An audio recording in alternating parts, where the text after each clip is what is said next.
Hoy nos toca hacer el recuento de los daños.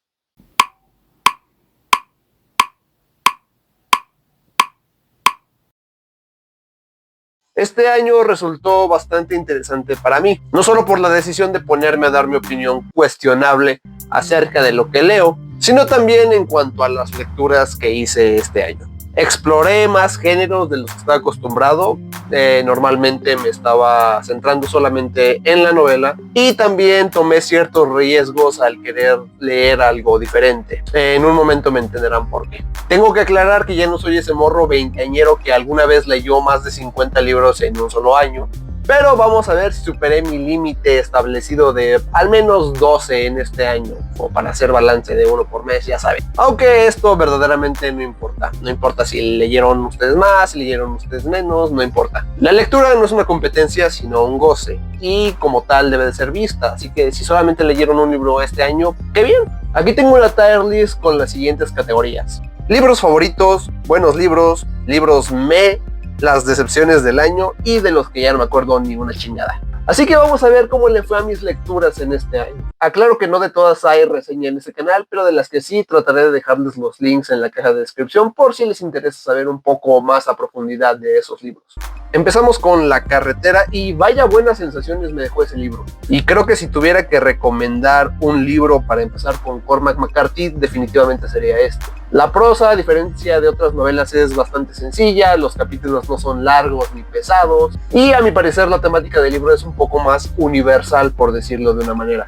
Que es que un padre y un hijo tratan de sobrevivir en este mundo post-apocalíptico mientras tratan de buscar comida, tratan de escapar de bandas de caníbales que en este mundo son regla y no excepción, e intentan mantener algo muy complicado que es la humanidad dentro de este mundo en el que un cataclismo, que nunca se nos explica bien qué pasó, pues borró totalmente la huella de la humanidad.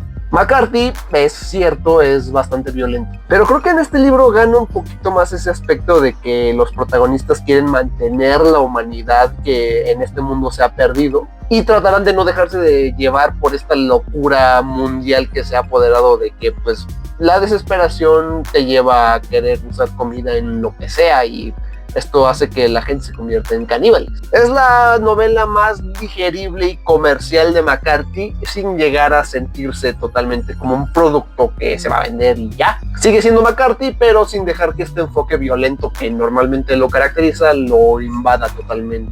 Luego de eso me aventé Hamlet de William Shakespeare. Esta lectura más que nada la hice porque tenía la intención este año de leer La broma infinita, que sí se completó ese reto, y había visto y leído que esta obra de Shakespeare era como una especie de introducción y también había ciertas cosas que influenciaban el libro de Foster Wallace, y realmente fue una grata sorpresa, ya que antes yo nada más había leído Macbeth y no recuerdo que me haya atrapado como sí lo hizo Hamlet. Cabe aclarar que Macbeth la hice como una lectura que me dejaron en la escuela, así que chance y por eso no me llamó tanto la atención. Pero Hamlet sí me atrapó desde el inicio y creo que como era una especie de proyecto para la lectura que venía a continuación, me hizo enfocarme más en los detalles, a prestarle más atención y a no ningunear el trabajo de Shakespeare, vamos. Y se me hizo muy chido que incluso esta tragedia sigue inspirando hasta el día de hoy muchas de las obras. Y también es curioso cómo algunas partes me parecieron muy divertidas. No tengo quejas de este libro realmente. Creo que incluso pasó lo contrario, de que quiero adentrarme un poco más a Shakespeare. Tal vez mi siguiente lectura de él sea Romeo y Julieta. Y también me dieron ganas un poco de adentrarme en el teatro, que es un género que me llama mucho la atención. Luego me di un descanso de estas lecturas, pues digamos un poco más pesadas, y leí 20 poemas de amor y una canción desesperada. Quizás el libro más famoso de Pablo Neruda. Y uno que ya había leído hace algunos años. Y aquí va la primera decepción. No recuerdo exactamente a qué edad leí este libro. Probablemente siendo un adolescente que intentaba conquistar morritas con los versos más románticos y tristes posibles.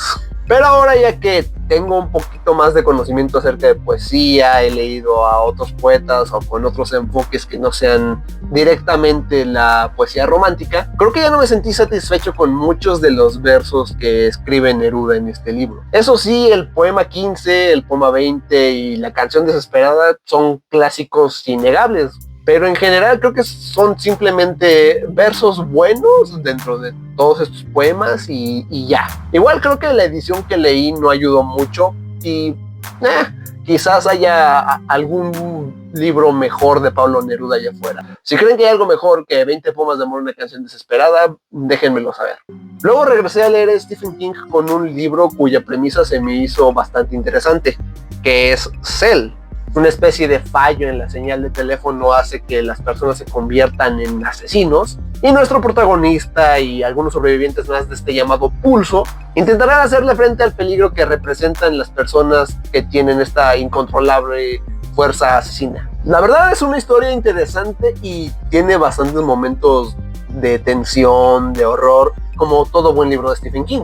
Pero debo ser sincero, y dentro de todo lo que he leído de Stephen King, es el libro más flojo. Digo, luego de leer It, La Milla Verde, Misery, Cementerio de Animales, La Larga Marcha, pues digamos que la vara estaba un poco alta. Incluso Cuyo, que es un libro bastante extraño dentro de la carrera de King por todo esto que envuelve la forma en la que fue escrito, es un libro fuerte y en algunos momentos incluso hasta desagradable. Y en el caso de Cell, si bien hay estos elementos kingescos, si acabo de inventar esa palabra, no siento que es un libro que pueda recomendarle a alguien que no haya leído ya a Stephen King. Sus fans acérrimos ya me dirán qué pedo. Eso sí, cuando la historia se acerca al clímax, ay güey, es de esos libros que cuando se acercan a este punto ya no los puedes soltar y te obligan a leer.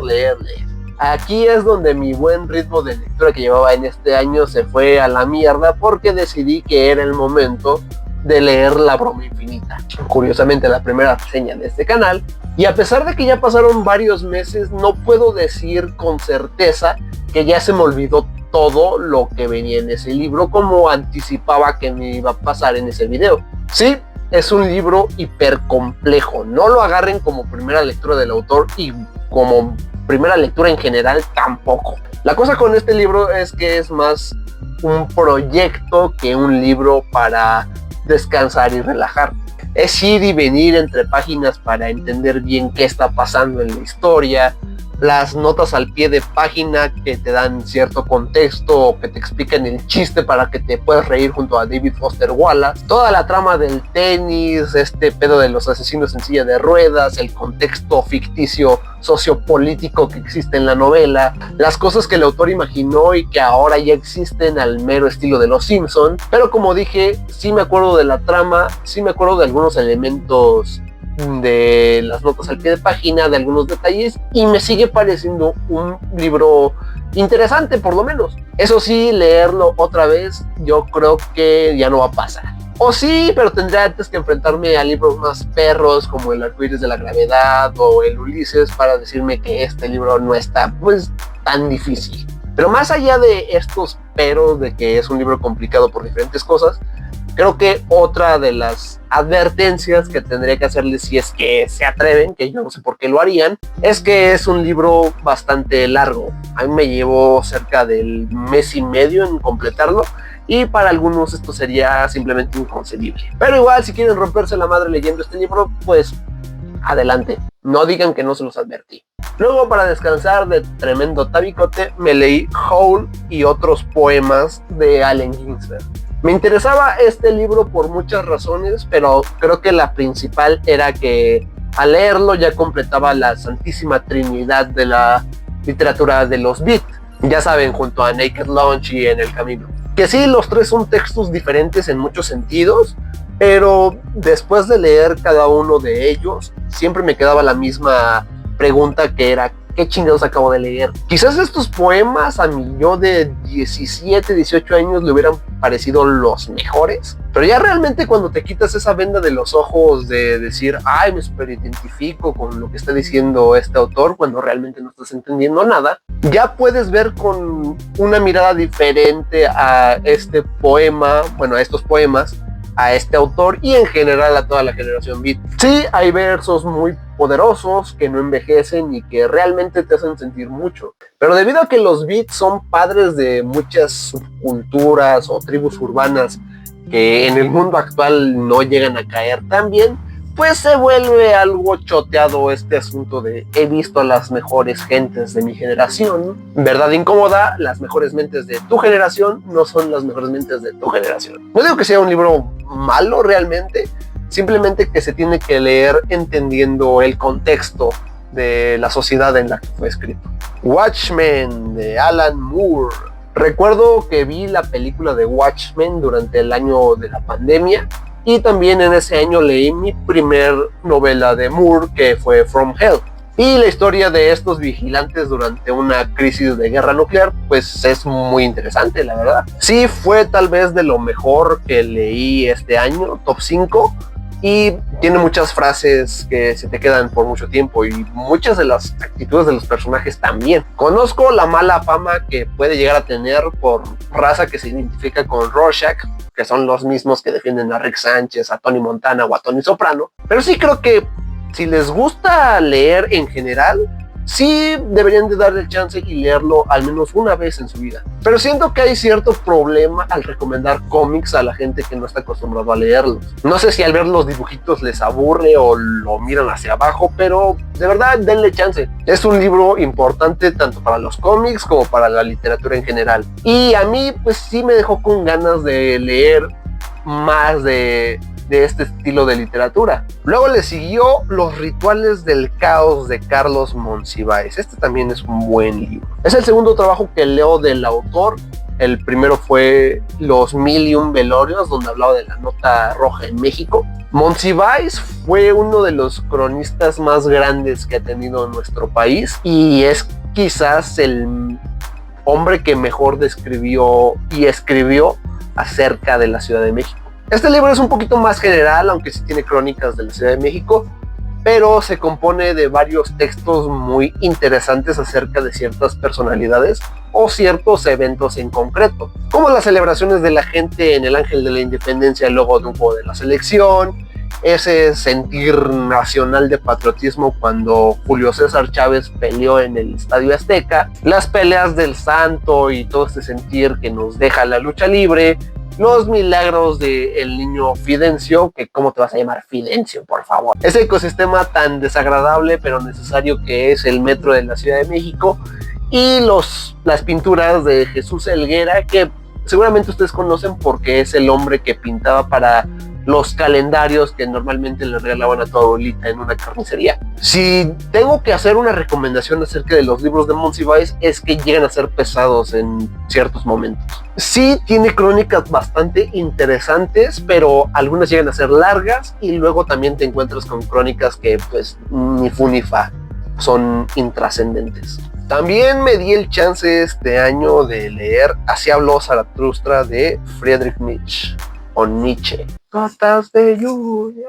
Conocía ya este libro de algunas lecturas que había hecho en mi vida, pero no las había hecho como que con la suficiente atención ni enfocándome directamente en el libro. Creo que fueron algunas clases de filosofía en la prepa. Lo que yo siento con los libros de filosofía o con ciertos libros de filosofía es que no todo te lo tienes que tomar tan en serio. No, por eso ciertos filósofos llegan a ser blanco tanto de burlas como de funas, como de malinterpretaciones por culpa de raza que se toma todo lo que escriben demasiado en serio. La cosa con estos libros debería ser nada más tomar lo que puede servirte para tu vida, lo que puedas aplicar de buena manera para mejorar tu vida. Este libro de Nietzsche es donde aparece el término de Übermensch o superhombre. Esto plantea la trascendencia de un ser más allá de la moralidad de su sociedad y también de sus propias limitaciones culturales. Y esto de alguna u otra manera lo lleva a crear sus propios valores. Y ahí Nietzsche aprovecha para tirar piedras a la religión católica y a otros estilos de dogma que, según su palabra, promueven la debilidad y la resignación. Luego llegó un austriaco y alteró este término un poco para hacer ciertas cositas malas, pero ya se saben esa historia, ¿no? También en este libro se mencionan otros tópicos conocidos de Nietzsche como la muerte de Dios o la voluntad del poder,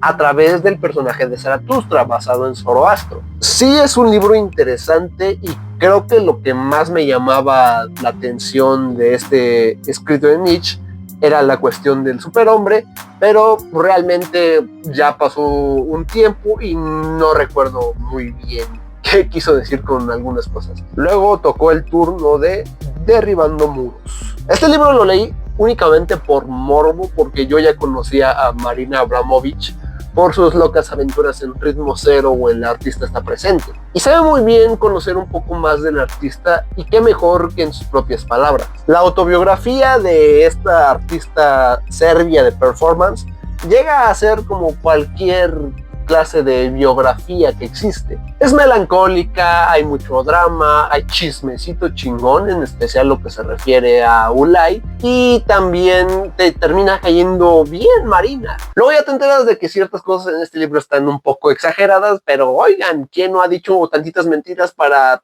dejar mal visto a su ex? Pero no voy a pretender que este es un libro que sea para todo el mundo. Llega a ser bastante pesado, en especial al final, ya cuando se pone a hacer propaganda de su instituto y de su método. Luego es aquí cuando llegamos a el que quizás fue mi libro favorito del año. De hecho, es mi libro favorito del año, porque incluso se coló a mi lista de favoritos de todos los tiempos. Se trata de Hasta que las piedras se vuelvan más ligeras que el agua. Lo único que quizás no me encanta tanto es ese pinche título tan largo, pero pues, ¿qué le vamos a hacer? Es difícil definirlo y al mismo tiempo describirlo. No es simplemente como que pasa esto con estos personajes y ya. La historia de esta familia, y sobre todo del padre y del hijo adoptivo, da muchos saltos entre el pasado y el presente, y en todo momento sientes que algo malo va a pasar. Y las descripciones del autor son crudas, son bastante difíciles de digerir, y sí que te llevan a querer descansar entre cada capítulo, porque además son capítulos largos. No es sencilla de leer, y no me refiero únicamente a toda esta temática de los traumas de la guerra y de todo el odio que existe en esta familia. También la forma en la que narra el portugués es bastante complicada. Es más como si escucharas una voz adentro de tu cabeza que te está diciendo todo lo que estás viendo, lo que está pasando, y más importante, lo que está pasando aquí adentro. Y creo que por todo eso lo hace un libro bastante bueno y que me gustó bastante. No se espanten, hay libros más complicados de Lobo Antunes, así que si quieren iniciar con este autor, este es el libro indicado. Luego vino otra grata sorpresa con El Hobbit de Tolkien.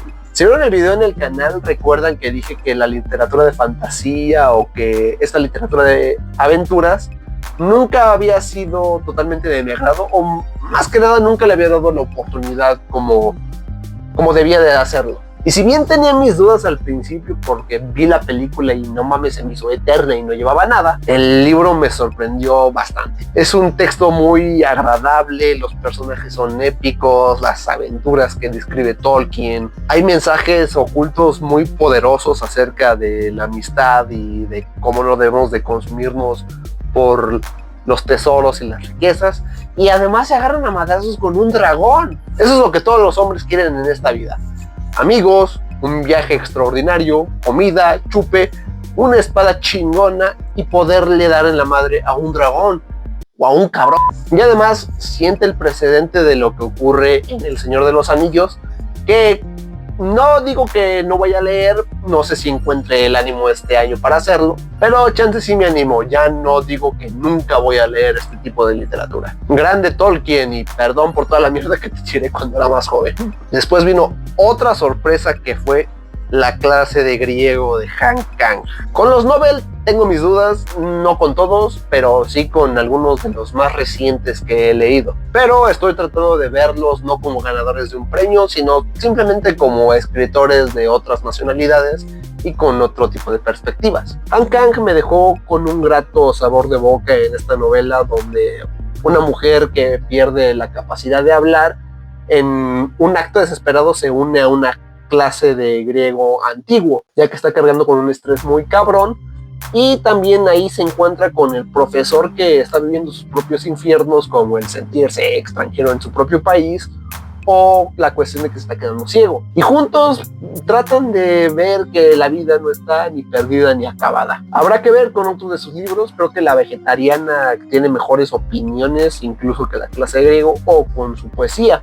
Pero esta fue una gran introducción para esta autora. Este libro es bueno, me deja con buenas sensaciones, me deja con ganas de leer más de Han Kang. De ahí a que diga, uy, esta se va a convertir en mi nueva autora favorita, veremos. Con El año de la muerte de Ricardo Reis volví a leer a Saramago después de la relectura que hice de Ensayo sobre la ceguera hace un par de años. Es un libro interesante. Es verdad que debes de tener cierto conocimiento de la vida y de la obra de Fernando Pessoa, pero no por eso deja de ser un libro de Saramago, con excelentes reflexiones, con momentos muy tiernos, con mucho humor y el reto que representa su estilo narrativo, que es conocido por todo el mundo. Es verdad que puede no llamar tanto la atención como sus obras principales o como estos libros de segundo nivel dentro de su literatura, llámese El hombre duplicado, Caín, Historia del cerco de Lisboa. El libro es sencillamente un homenaje a la figura de Fernando Pessoa y específicamente al heterónimo de Ricardo Reis. Básicamente Saramago lo escribió por el gusto de sentirse a la par de otro escritor que él admiraba mucho. Incluso llegó a decir que este era su libro favorito dentro de todo lo que había escrito. Eso ya dice bastante de este libro. Y se siente ese cariño, esa admiración y ese respeto que tenía Saramago por Fernando Pessoa en cada frase y en cada página. Los personajes de Marcenda, de Lidia, del propio Ricardo Reis y sobre todo en la ciudad de Lisboa adquieren una dimensión casi mítica en este libro. ¿Cuál sigue? Koresh, de Stefan Talty. Esta es una investigación periodística y también sirve como una biografía de Vernon Howell, es decir, David Koresh, líder de los Davidianos de la Rama y protagonista principal del terrible asedio de Waco. El libro me llamó la atención por su temática y no sé si decir esto es correcto o no, pero dentro de estos temas controversiales, en este caso los líderes de culto, Koresh podríamos decir que es mi favorito, el que más me interesa investigar.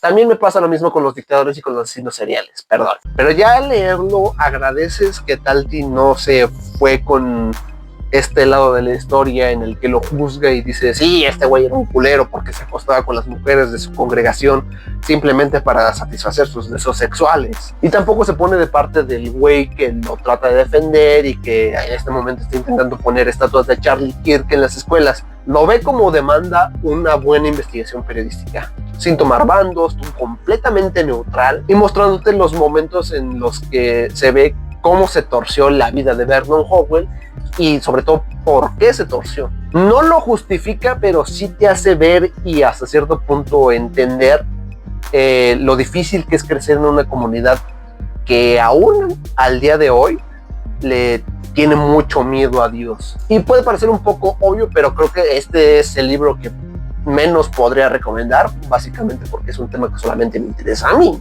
y no es como que siga de moda o que sea relevante al día de hoy.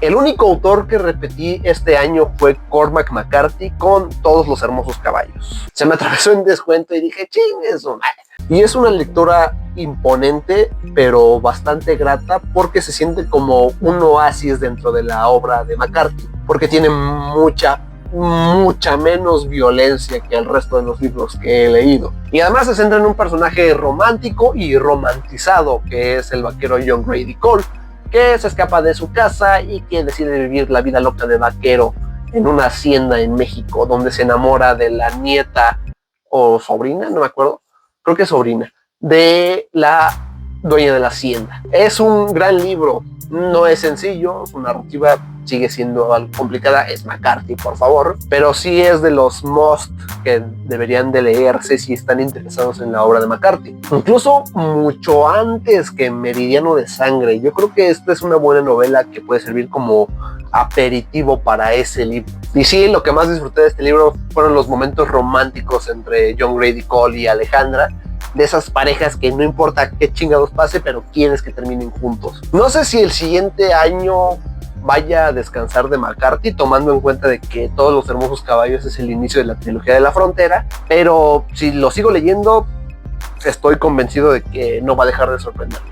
También este año me empecé a hacer el hábito de leer otro libro a la par de mi lectura principal, digámoslo así, que sea de un género diferente para no mezclarme, que no se me hiciera difícil y además hacerlo en diferentes momentos del día. Y ese libro que leía a la par de algunos de estos fue una recomendación que me hicieron y fue Hábitos Atómicos. Y claro que tiene cosas muy buenas y que te pueden servir. De hecho, de algunos de estos consejos que da el autor, yo ya estaba haciendo algunos sin darme realmente cuenta de que los estaba haciendo. Pero la cosa con estos libros de autoayuda, de crecimiento personal, es que algunos los llegan a tomar, no digamos literalmente, pero sí como una lista de cosas que tienen que hacer durante su día para mejorar su vida y así ser más felices. Y sí se puede hacer, claro que se puede hacer, pero al coste de tu independencia y de ciertos descalabros que a veces en la vida pues te ayudan a aprender cosas diferentes. Puedo decirles que es un poco similar a esto de los libros de filosofía.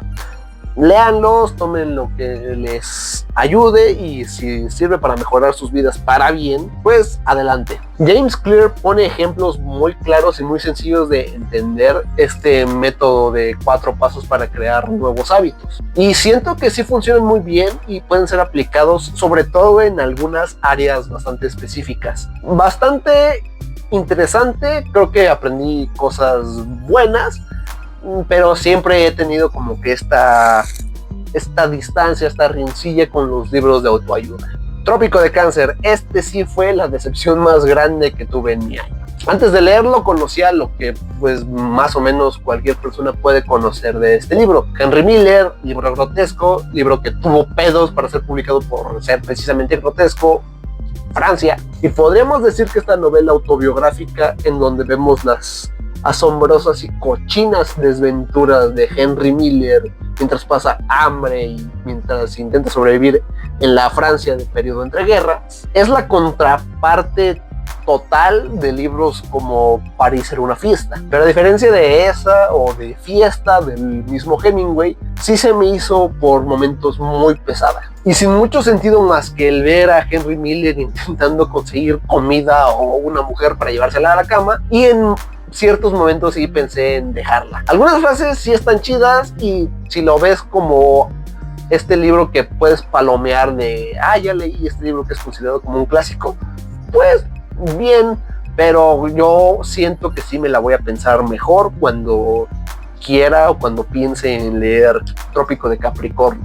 Luego viene otro de los libros que más me gustaron este año y que fue una sorpresa muy grande, que fue Hidden Valley Road. Yo me enteré del libro y en general de la historia que cuenta por el mismo libro del que les hablé de Koresh, ya que viene una opinión acerca de la trama de Robert Colker, y ahí menciona que Robert Colker era autor de Hidden Valley Road, una familia con 12 hijos en la cual la mitad de estos desarrolló esquizofrenia. Es una historia sumamente interesante y el autor no solamente se detiene en esta cuestión de cómo sufrieron la enfermedad de estos muchachos, ni sus problemas con la medicación, con los ingresos a diferentes hospitales psiquiátricos, ni tampoco en la situación familiar que se vivía. También se enfoca en la investigación médica acerca de esta enfermedad y cómo los Galvin fueron el punto de partida para investigar el aspecto genético de esta enfermedad. Sin duda un gran libro,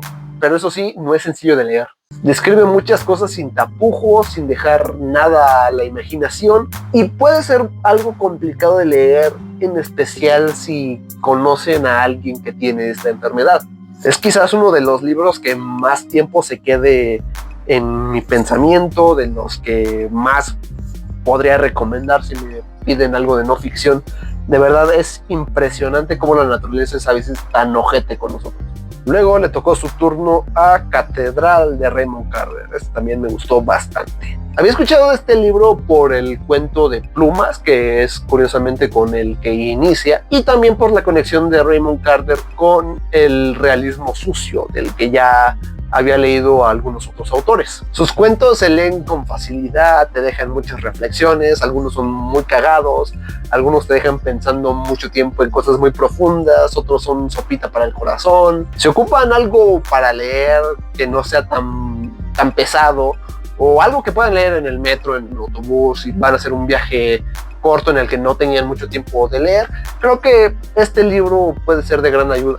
No entra tanto en mis favoritos del año con los otros que he mencionado, no porque sea malo y no porque no me haya gustado, sino que pues los otros me gustaron más. Con Catedral sí que encontré respiro de todas estas lecturas pesadas que había hecho a lo largo del año, y es agradable como incluso la manera en la que narra Carver te hace encontrar estos momentos para reírte, aunque de verdad la situación que presenta en el texto no sea para nada graciosa. Me quedo con ganas de leer a Carver y sobre todo su poesía, dicen que es muy buena. Y también es bueno encontrar un autor del realismo sucio que me convenza mucho más de lo que hizo Tobias Wolff, por ejemplo, que con él sí sus textos son un poco más meh.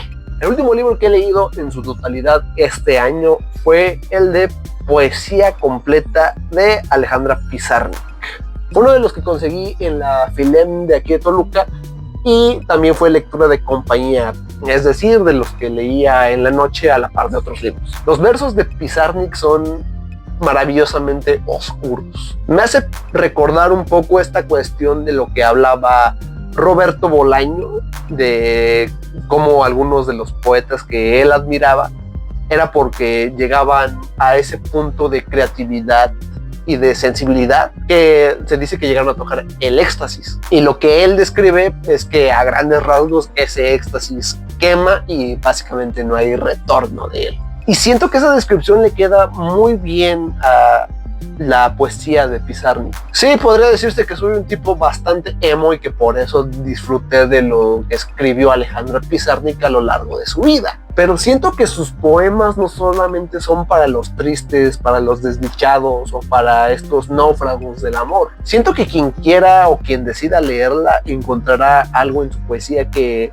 los mueva internamente, y encontrar cierto consuelo y respeto por la soledad, y también en aprender a navegar estos ratos de increíble desesperación que te da cuando llegas a sobrepensar mucho ciertas cosas que creo que a muchos de nosotros nos pasa bastante seguido. Como una especie de bonus voy a dar un adelanto del libro que estoy leyendo hasta este momento y que no sé si vaya a terminar antes del año, que es Al Este del Edén. Como que me finté con la perla y pensé que todos los libros de Steinbeck eran de ese tamaño, pero no, este libro tiene casi 700 páginas y creo que también Las Uvas de la Ira es bastante larga. Además de que mi edición tiene la letra diminuta. Pero hasta este momento puedo decir que me está gustando más de lo que esperaba que me gustara. Steinbeck no es alguien que se enrede demasiado en su narrativa, como por ejemplo William Faulkner, que es conocido por eso, y además deja las cosas bastante claras a pesar de todos estos simbolismos que tiene esta novela con respecto a lo que se menciona en la Biblia. La cosa con él es que le gusta detallar mucho y narrar todo lo que ve. Yo creo que por eso sus libros son tan largos. Pero puedo decir que Al Este del Edén es una novela que me está impactando bastante. Llevo poco más de la mitad y sí hay situaciones que te dejan pensando cómo era la vida prácticamente hace un siglo ya en los Estados Unidos, que también tiene personajes muy hijos de puta y otros personajes que te llegan a quedar muy bien. Ya le haré en su momento su video y veremos si el final no nos decepciona. Cabe aclarar, debido a que esto es internet y por alguna razón la máquina del internet se alimenta del hate, que esta es mi opinión acerca de estos libros.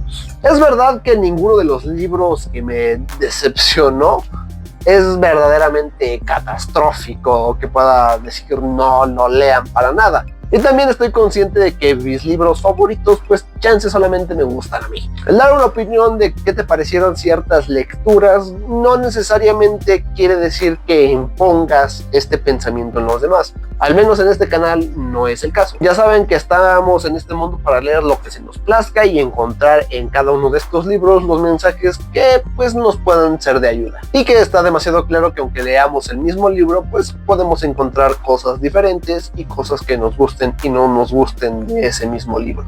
Bueno, este fue el recuento de los años de este 2025. Agradezco que hayan visto este video. Si llegaron hasta acá, pues muchas gracias, muchas felicidades en cuanto a este tiempo de fiestas, de pasar tiempo con la familia. Pasen lo mejor posible, y si la están pasando difícil en estos tiempos, recuerden que siempre vendrán tiempos mejores y mejores libros.